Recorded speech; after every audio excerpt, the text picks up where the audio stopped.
Hi everyone, today is going to be part 2 of my Best of Beauty 2011. Today I'm going to be talking about all my favorite eye products as well as lip products. So the first thing I want to start with is eye primer. If you've watched very many of my tutorials, you know that the Palladio Herbal Eyeshadow Primer is my go-to. I'm not even including a high-end brand because ever since I found this, I really haven't used much else.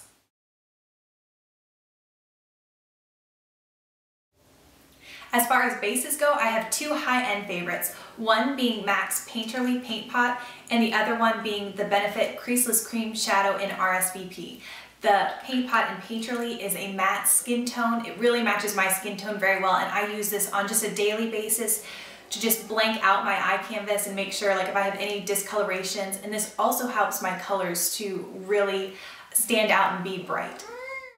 The one from Benefit is very much shimmery and it's kind of like a pinky champagne. I would use this a lot of times underneath my original Naked palette.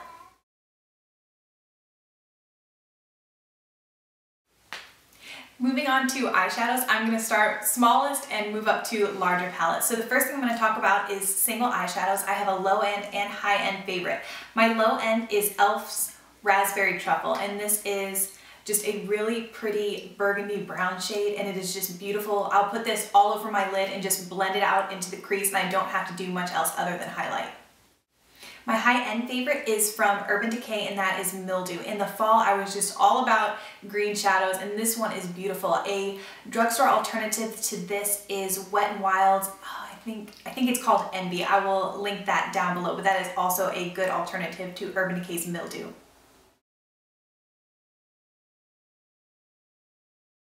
For my favorite eyeshadow duos, the first one I have is Rush Hour from Hard Candy, and I picked this up at Walmart.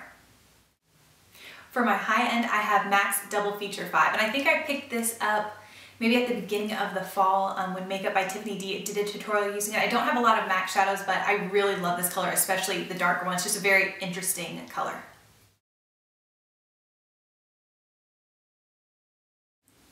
For trios, while I do have some really nice trios from Stila and Smashbox, I had to give both spots to Wet n Wild palettes. The first is in Silent Treatment, and the second is in Walking on Eggshells. These are probably some of my most used eyeshadows across the board, and if you haven't tried Wet n Wild shadows, I highly recommend that you go pick either one of these up.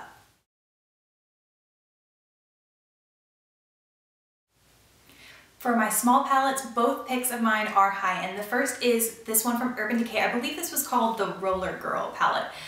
Absolutely beautiful. I fell in love with the color Verve, and then also the hot pink, which I didn't think I was going to get much use of, actually is really pretty, blended a little bit higher into the crease and just really warms up the look. And the palette also comes with one of the 24/7 pencils in Whiskey. My other pick for best small palette is Tarina Tarantino's in Fantastical, and this is the palette that kind of started my love with Tarina's products, and I think if I had to pick my favorite new eyeshadow brand, it would go to Tarina Tarantino.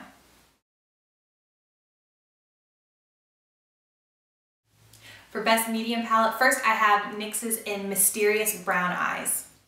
Here's a closer look at that NYX palette in Mysterious Brown Eyes. So get some really fun spring colors as well as just some great choices for neutrals.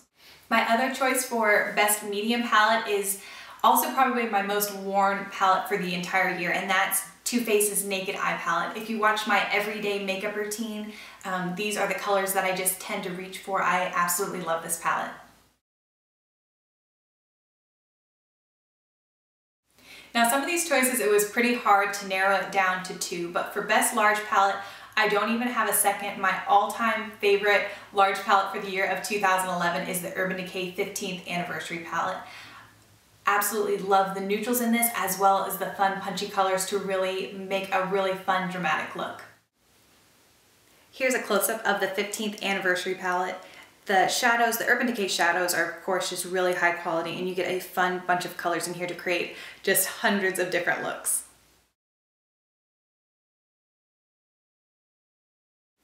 Alright, that is it for eyeshadows. Moving on to eyeliners. Best pencil liner definitely would be the NYX Slide On. I love these. You can see this was one of the first ones I purchased in jet black, just how small it is. For high end, it would definitely go to Urban Decay's 24/7. These are just wonderful for blending out and smudging. I think this is the one that came in my Naked palette, and you can see how much I've used of that. In terms of liquid eyeliners, I only have one choice, and that is this one from Stila, and I've actually used it so much I wore it off, but I believe it's called the Stay All Day Waterproof Liquid Eye Pen, and it's one of the felt tip pens. Just the richest, blackest color, doesn't fade on me throughout the day, and doesn't budge, definitely waterproof.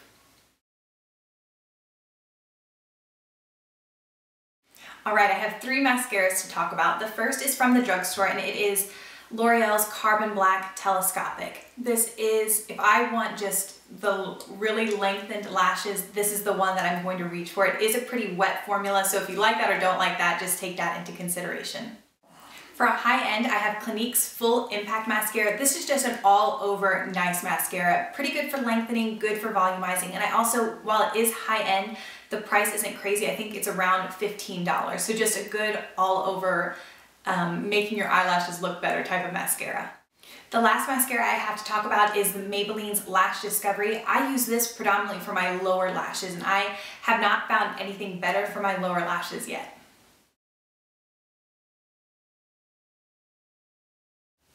Alright, so I am an eyeshadow girl. If I have money to spend, it's probably going to eyeshadow, but I do have just a few lip products I wanted to mention. First being Fresh's Sugar Lip Balm. Talked about this a ton. This is one of my holy grail products.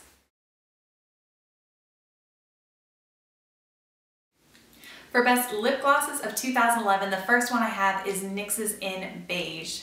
And this is one of the Mega Shine lip glosses. Very reached for. The next lip gloss I have to talk about is my holy grail lip gloss. This is Too Faced Glamour Gloss in Sex Pot. If you've watched very many of my videos, this shouldn't come as a surprise. If I don't know what type of lip I want to go for the day, I just reach for this. For favorite lipstick of the year, in the summertime, I wore one lipstick day in and day out, and that was Revlon's in Candy Pink. And this is one of the Color Burst lipsticks. Absolutely love this formula and this color in particular.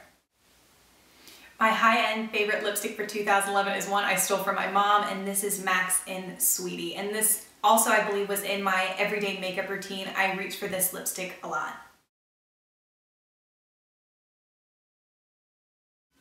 Alright, I think that's everything I wanted to mention. If you have any questions or if I left anything out, please let me know. More than happy to answer those questions for you. Thank you guys so much for watching, and I'll see you in my next video.